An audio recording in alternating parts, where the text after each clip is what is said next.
Hello everyone, welcome to Uttam's academy turning point. మరి last minutes tips for APHC. ఎవరైతే process server, office subordinate, drivers, అదే మాదిరిగా examiner మరియు junior assistant, typist, copyist, మరి stenographers, record assistants, మీరు ఏ పోటీ పరీక్ష రాస్తున్నా ఒక్కసారి ఈ యొక్క లాస్ట్ మినిట్స్ టిప్స్ ఒకసారి ఫాలో కండి. మీకు మంచి ఇన్ఫర్మేషన్ ఇక్కడ ఇవ్వబోతున్నాను. మరి ఈ యొక్క ఎగ్జామ్ రాసే ముందుగా ఈ యొక్క పేపర్ ఎన్ని రౌండ్స్ మనం చూడాలి, చేయాలి, 50-50 ఆప్షన్ అంటే ఏంది, ఎలిమినేషన్ మెథడ్ మనం ఎట్లా అప్రోచ్ చేయాలి, క్వశ్చన్ అస్సలే తెలియకపోతే మనం ఏ ఆప్షన్ చూజ్ చేసుకుంటే మనకు సైంటిఫిక్ పరంగా మనకు మార్కులు వచ్చే అవకాశం ఉంది, ఇవన్నీ ఇక్కడ మీకు నేర్పించబోతున్నాను. ఇంకోటి గమనించండి, మనకు ఈ యొక్క ఎగ్జామ్కి సంబంధించి నెగటివ్ మార్క్ లేదు. Please remember, no negative marks. So negative mark లేదు కాబట్టి మీరు హర్రీబరీగా లాస్ట్లో క్వశ్చన్స్ వదిలేసి రాగమాకండి. ఖచ్చితంగా ప్రతి క్వశ్చన్ను అటెంప్ట్ చేసే రండి. మీకు తెలిసినా తెలియకపోయినా అన్ని క్వశ్చన్స్ అయితే మాత్రం మీరు అటెంప్ట్ చేయండి. అది కూడా లాస్ట్ మీకు చెప్తా ఎట్లా అటెంప్ట్ చేయాలి, అసలు ఏం తెలియకపోయినా కూడా క్వశ్చన్ ఎట్లా అటెంప్ట్ చేయాలని చెప్తాను. జాగ్రత్త మీరు గమనించండి. మరి మీ యొక్క హాల్ టికెట్ను మాత్రం ఇప్పటికే సిద్ధంగా చేసుకుని ఉంటారు అనుకుంటున్నా. ఎందుకంటే ఆల్రెడీ దీని యొక్క వీడియో చేయడం జరిగింది కాబట్టి హాల్ టికెట్స్ భద్రంగా ఉంచుకోండి. ఐడి ప్రూఫ్ దగ్గర పెట్టుకోండి. మీకు ఎగ్జామ్ సెంటర్ ఎక్కడుందో, మీ ఇంటి నుంచి ఎక్కడ ఎంత దూరం పోతున్నాం, మీరు దేనికి వెళ్తున్నారు, బస్సా, ఆటోనా, బైకా, మీకు ఓన్ అరేంజ్మెంట్ ఉంటుంది కదా, ఎంత టైం పడతా ఉంది, నేను వాళ్ళకి ఇచ్చినటువంటి రిపోర్టింగ్ టైంకి పోతున్నా లేదా, ఇవన్నీ కూడా బేరీజ్ వేసుకొని ముందుకు యుద్ధానికి సిద్ధంగా ఉండండి మిత్రమా. మరి ఫస్ట్ మీరు చేయాల్సిన పని అంటే బీ కాన్ఫిడెంట్. అక్కడ మీరు పోయిన వెంటనే చాలామంది ఉంటారు, బోయమ్మ ఎంతమంది ఎగ్జామ్ అప్లై చేస్తారా, వామ్మ నా వల్ల కాదు అని డిసప్పాయింట్ మాత్రం కామాకండి. మనలాగే వాళ్ళు కూడా మనల్ని చూసి వాళ్ళు భయపడుతుంటారు, మనం వాళ్ళని చూసి భయపడుతూ ఉంటాం. ఇది అందరికీ కామన్గా ఉండేటటువంటిదే కాబట్టి so first be confident, be cool, don't fear. So don't panic at any circumstances. ఏ పరిస్థితి వచ్చినా సరే మీరు ప్యానిక్ అయిపోయి భయపడి బెంబెలిచి పోమాకండి. ఓకే, కాబట్టి రీడ్ ఆల్ ఇన్స్ట్రక్షన్స్ ఫస్ట్. అంటే క్వశ్చన్ పేపర్ ఇచ్చిన వెంటనే ఫస్ట్ మీరు అన్నీ కూడా ఇన్స్ట్రక్షన్ ఒకసారి చూడండి. బట్ దానికన్నా ముందు మీరు ఏం చేయాలంటే ఈ యొక్క నైట్ మీకు ఎప్పుడో అయితే ఎగ్జామ్ ఉందో ఆ రోజు బాగా నిద్రపోండి, ఇబ్బంది ఏం లేదు. మినిమం నిద్ర అయితే మీకు అవసరం ఉంటుంది. ఆ రోజు డే నైట్ చేసి చదువుకొని పోయినా కూడా ఆల్రెడీ క్వశ్చన్ పేపర్ ఫేమ్ అయిపోయింది, మన చదువునది రాకపోవచ్చు. ఎందుకంటే దిస్ నాట్ అకాడమిక్ అని గుర్తుపెట్టుకోండి. సో మరి క్వశ్చన్ పేపర్ చూసిన వెంటనే మీరు ప్యానిక్ కామకండి. అక్కడ క్వశ్చన్స్ కొంచెం డిఫికల్ట్గా ఉండొచ్చు, క్వశ్చన్స్ ఈజీగా ఉండవచ్చు. కష్టంగా ఉందనేసి మీరు ప్యానిక్ అయిపోతే ఆ యొక్క ఎఫెక్ట్ మీకు లాస్ట్ 1.5 అవర్ మీద ఇంపాక్ట్ పడుతుంది, 90 మినిట్స్ మీద ఇంపాక్ట్ పడుతుంది. కాబట్టి మనకు కష్టంగా అనిపించింది అనుకోండి, పక్క వాళ్ళు కూడా కష్టంగానే ఉంటుంది. మనకు ఈజీగా ఉంటే వాళ్ళు కూడా ఈజీగా ఉంటుంది. కాబట్టి అది పేపర్ ఈజీ అయినా హార్డ్ అయినా సో మనం భయపడాల్సిన అవసరమే లేదు. ఈజీగా ఉంటే అందరికి ఈజీ అని భావించండి, మనకు కష్టంగా ఉందంటే వాళ్ళకి ఇంకా కష్టమని మీరు ఫీల్ కాండి. అట్లీస్ట్ మనం చదివినాం, ఓకేనా. సో కాబట్టి కాన్ఫిడెంట్గా ఉండండి. ఆ కాన్ఫిడెంట్ మీరు ఈ యొక్క శ్రమ, ఈ యొక్క 3 months 4 months పడిన శ్రమ అంతా కూడా ఈ యొక్క 1.5 hour డిసైడ్ చేస్తుంది.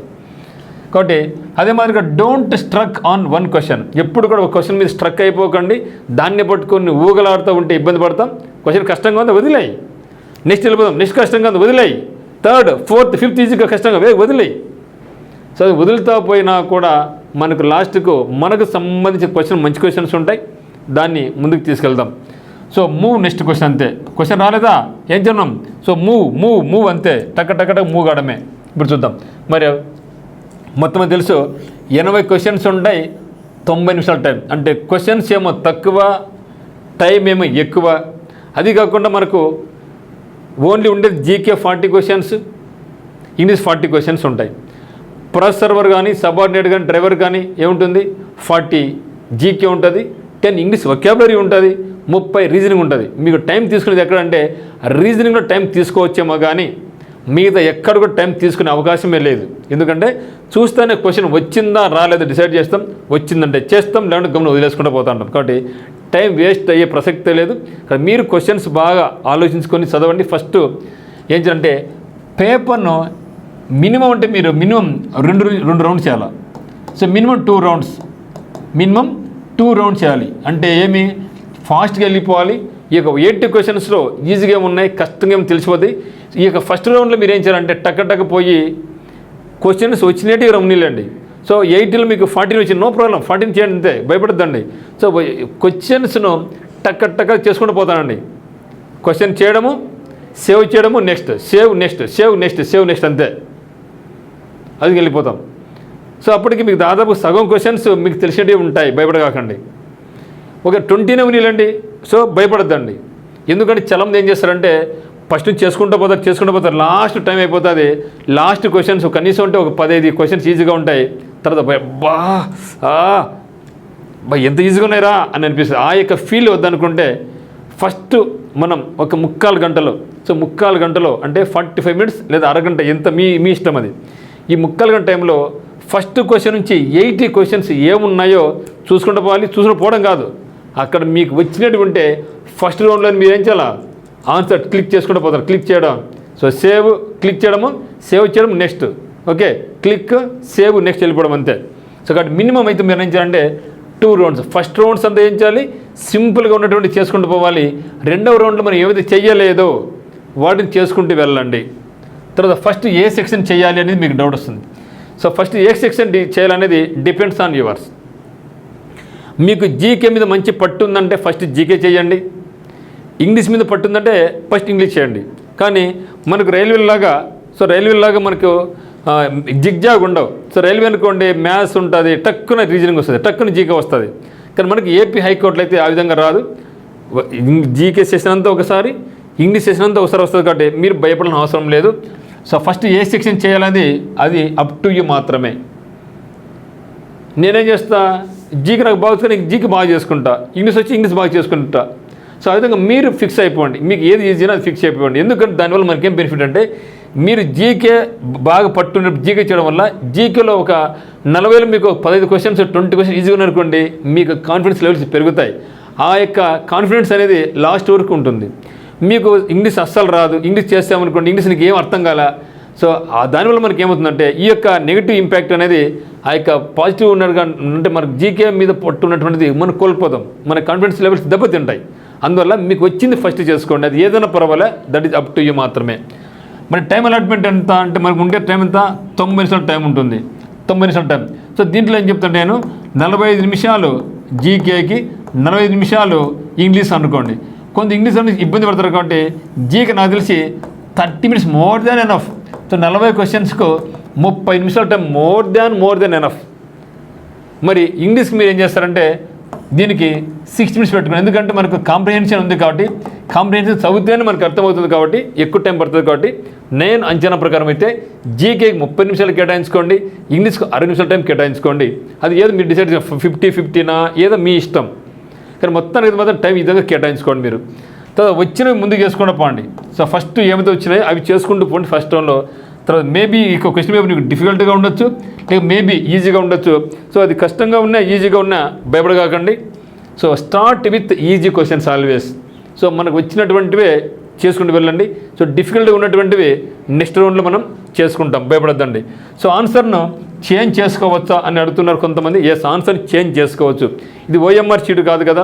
సో ఓఎంఆర్ అయితే ఒక్కసారి మనం ఓఎంఆర్లో రౌండ్ చేసామనుకోండి పెన్నుతో నచ్చారు, అదే పెన్సిల్ అయితే ఎరేజ్ చేసుకోవచ్చు. కానీ ఇది మనకు ఆన్లైన్ ఎగ్జామినేషన్ కాబట్టి క్వశ్చన్ మీరు ఎన్నిసార్లు అయినా సరే మీరు చేసుకుంటూ పోవచ్చు. ఒకసారి చేసాం తప్పుపోయింది, మళ్ళీ అదే క్వశ్చన్కి వచ్చేసి నెక్స్ట్ ABCD 1 2 3 4 కదా, ఫస్ట్ 3 పెట్టారు తప్పని తెలిసింది, 2 క్లిక్ చేసుకొని మళ్ళీ సేవ్ చేసుకుంటాం. సో ఏదైనా సరే మీరు చేసినప్పుడు క్లిక్ చేయాలి, సేవ్ చేయాలి. తప్పు చేసాం, మళ్ళీ ఆ క్వశ్చన్ రండి, కరెక్ట్ తెలిసింది, దాన్ని క్లిక్ చేయండి, సేవ్ చేయండి. మీరు సేవ్ చేస్తే మీ క్వశ్చన్ అనేది సేవ్ అయిపోద్ది అనమాట. ఓకేనా. తర్వాత ఏం చేయాలంటే వచ్చేనటువంటి ముందు చేసుకొని అయిపోయి తర్వాత 50-50 క్వశ్చన్స్ ఉంటాయి. 50-50 ఛాన్స్ అంటే మనకు 1 2 3 4 ఆప్షన్స్ ఉంటాయి. ఓకే. సో 1 2 3 4 ఆప్షన్స్ ఉన్నప్పుడు మనకు ఆన్సర్ ఖచ్చితంగా 2 కాదని తెలిసిపోయింది, 4 కాదని తెలిసిపోయింది. 2 కాదు 4 కాదు పక్క తెలిసిపోయింది. అది ఇప్పుడు 1 పెట్టాలన్నా 3 పెట్టాలన్నా ఇప్పుడు ఖచ్చితంగా మీరు క్వశ్చన్ అటెంప్ట్ చేయాల్సిందే. ఖచ్చితంగా ఇప్పుడు 2 3 పెట్టగానే 1లో 3లో చూజ్ చేసుకోండి. సో 1 3లో చూజ్ చేసుకున్నప్పుడు మీకు ఏమైతే నచ్చుతుందో, నేనేం చెప్తాను, మీకు అస్సలు క్వశ్చన్ తెలియలేదు అనుకోండి, దానికి ట్రిక్ చెప్తా, ఆ ట్రిక్ని కవితే మీరు ఫాలో కండి. ఓకే. ఇప్పుడు మీరు ఏం చేయాలంటే ఖచ్చితంగా 1 కానీ 3 కానీ పెట్టేసుకోండి. సో ఒకవేళ మీరు బియాండ్ పోయి ఆలోచించి ఎస్ ఇది ఖచ్చితంగా దీనికంటే ఎక్కువ వెయిటేజ్ ఉందనుకున్నప్పుడు గో ఫర్ ఆన్సర్ సి మీద క్లిక్ చేసుకోండి. సో సి మీద క్లిక్ చేసుకోండి. ఇప్పుడు మనకి ఏమవుతుందంటే ఈ రెండైతే కాదు ఖచ్చితంగా, వస్తే ఆన్సర్ వస్తాయి, లేదంటే పోతాయి, న్యూటి మార్క్ కూడా ఏం లేదు కదా. సో ఇది క్లిక్ చేస్తే ఏమవుతుంది, అది కూడా పోయా. ఇప్పుడు మనకు ఛాన్స్ ఉంది, 50-50 ఛాన్స్ ఉంది, వస్తే 1 మార్కు, లేకుంటే నో ప్రాబ్లం. సో కాబట్టి 50-50 ఛాన్స్ మాత్రం అస్సలు వదిలిపెట్టమాకండి, ఖచ్చితంగా మీరు అటెంప్ట్ చేయాల్సిందే.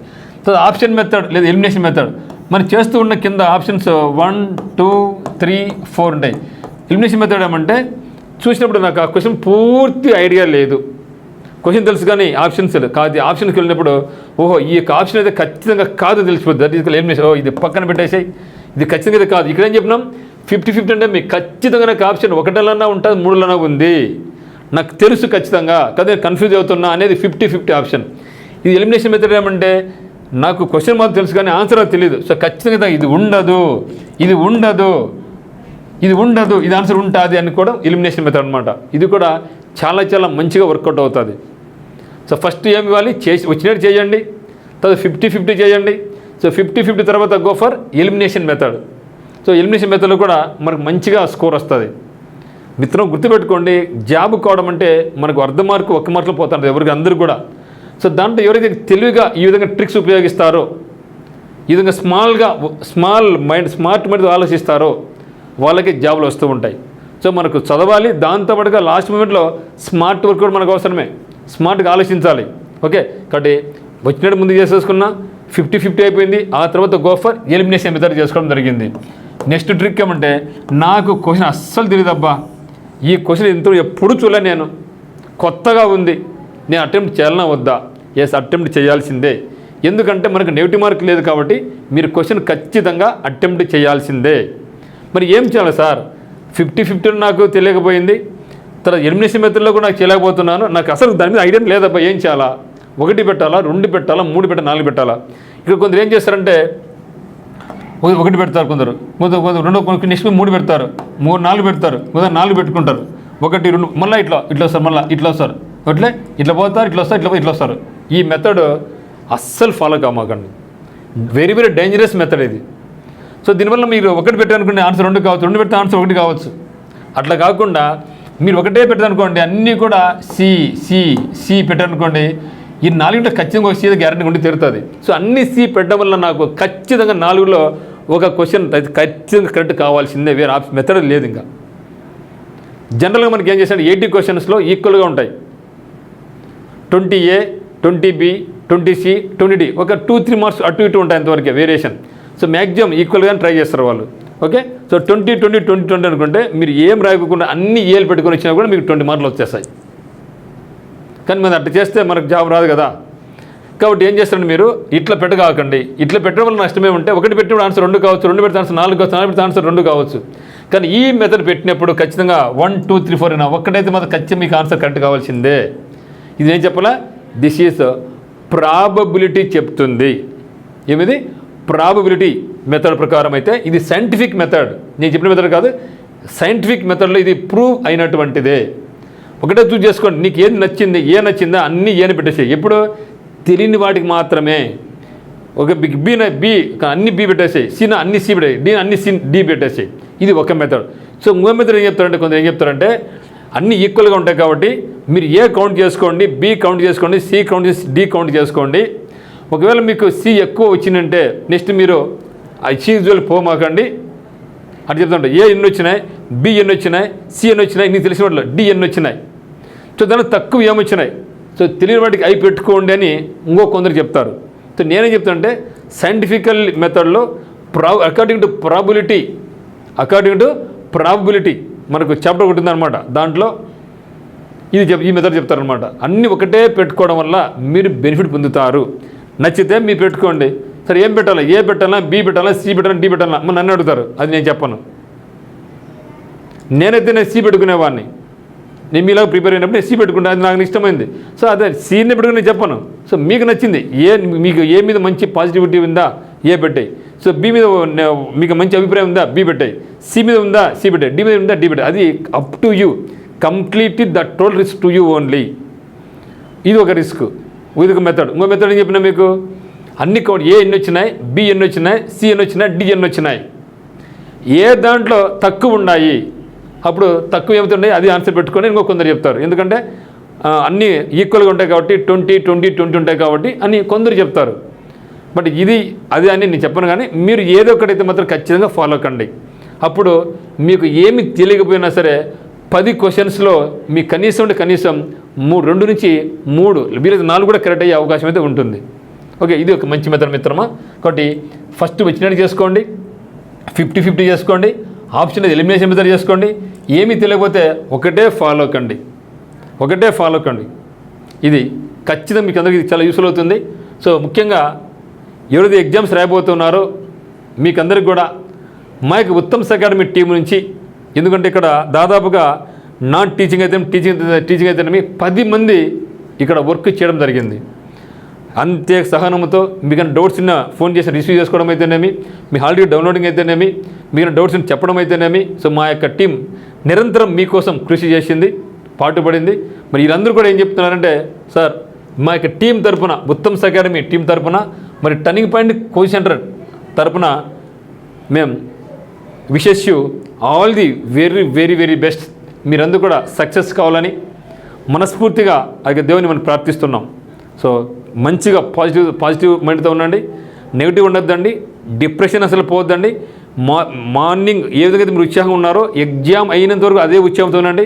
సో బయటకు వచ్చిన తర్వాత మనం డిస్కస్ చేసుకుంటాం, అంతవరకు మనకు అవసరం లేదు.